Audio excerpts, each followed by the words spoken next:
Fight तो नहीं हुई है और अच्छा है हो जाए तो इसी का मैं इंतजार करता। अब देखिए एक और नया पॉइंट आया कि एजुकेशन सिस्टम पर बात हो, लेकिन वो मुझे लग रहा है ना कि आप लोग थोड़ा सा नए पॉइंट को ऐड करने में चक रहे हैं। खैर सर, जैसे हम लोग मास्टर्स के स्टूडेंट हैं, यहाँ बैचलर्स के भी है। जब मास्टर्स पे एक बच्चा पहुंच जाता है तो उसका ये रहता है कि घर से पैसे नहीं मांगते हैं, मतलब अपना कुछ होना चाहिए थोड़ा बहुत कि कहीं जॉब कर ले।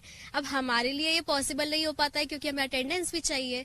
अटेंडेंस के साथ हम लोग कोई पार्ट टाइम जॉब नहीं कर सकते, तो उसके लिए उन लोगों को कुछ करना चाहिए कि जो स्टूडेंट्स हैं उन लोगों को थोड़ी सी एम्प्लॉयमेंट मिले ताकि वो अपना रोजाना खर्च चला ले। अब जैसे हर छोटी छोटी चीजों के लिए एक मास्टर्स का बच्चा मम्मी से पैसे मांगने में थोड़ा हिचकता है, तो इसलिए थोड़ा सा गवर्नमेंट को थोड़ा सा उसका भी थोड़ा ध्यान देना चाहिए कि हाँ, इनको ऐसी एम्प्लॉयमेंट मिले कि ये पढ़ाई भी कर सके, साथ में काम भी कर सके। पार्ट टाइम जॉब के ऑल्टरनेट मॉडल डेवलप होने चाहिए, मतलब फुल टाइम के अलावा कि आप पढ़ते पढ़ते भी कुछ अर्न कर सके और कम से कम अपनी पढ़ाई का खर्चा खुद उठा सके। सर, जैसे ये लाडली बहन योजना चलाई सर, अब इसमें क्या है कि अब आप उनको पैसे दे रहे हो। अब उनको क्या होता है सर, अगर घर पे भी बच्चे को अगर पैसे देते जाओ तो वो निठल्ला पड़ जाता है। तो अगर हम उन्हें पैसे दे रहे हो तो उन्हें इसके अलावा उनको एम्प्लॉयमेंट दे दो कि हम तुम्हें सिलाई का काम दे रहे हैं, हम तुम्हें मेहनत करें। हाँ, वो मेहनत करें, प्रोडक्टिव अर्निंग हो जो आप कहना। हाँ, अगर घर बैठे पैसे सबको मिलेंगे तो फिर सर काम करना कौन चाहेगा।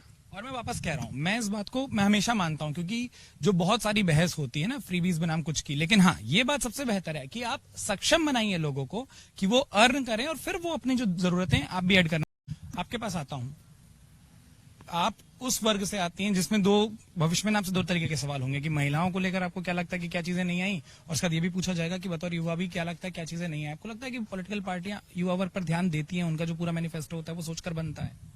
सर, मेरा नाम काजल जैन है और मैं भी ऐसे एरिया से आती हूँ जहाँ बहुत अच्छे मतलब वेल्दी लोग रहते हैं, अच्छे लोग रहते हैं।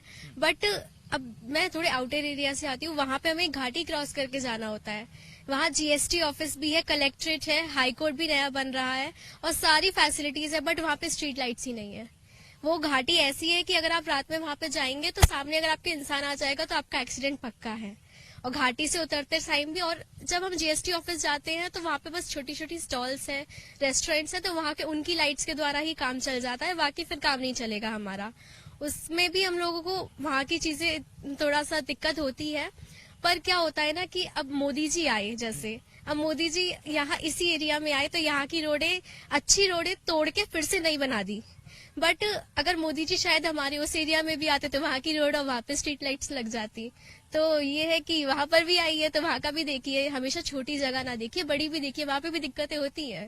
और मतलब ये पॉइंट आप सबके लिए भी मैं बोल रहा हूँ कि देखिए ये जरूरी नहीं कि कोई युवा से जुड़ा पॉइंट हो। इनको लगा कि नहीं मेरे क्षेत्र में एक दिक्कत है, और चुनाव तो पूरे क्षेत्र के विकास के लिए होता है ना, सिर्फ एक वर्ग के लिए नहीं। वो बहुत वैलिड पॉइंट उठाया और ये बात सच है कि नेता आएगा तो तभी विकास होगा। क्या विकास तो आप लोग ये उम्मीद करते हैं कि उम्मीदवार से क्या होता है ना कि मोदी जी आते हैं तो वो एक एरिया पे आते हैं, तो जैसे छोटे एरिया के झोपड़पट्टी देखने के लिए आते हैं, बड़े एरिया में भी आइए एक बार, वहाँ पे भी दिक्कतें होती है, छोटे लोगों को होती है, बड़े लोगों को भी होती है। नहीं, मैं वही कहना चाह रहा हूँ कि अगर कोई आएगा तभी रोड बनेगी, ये जरूरी नहीं होना चाहिए। जो ध्यान रखने वाली बात है वो हर उम्मीदवार हर एक का रखे।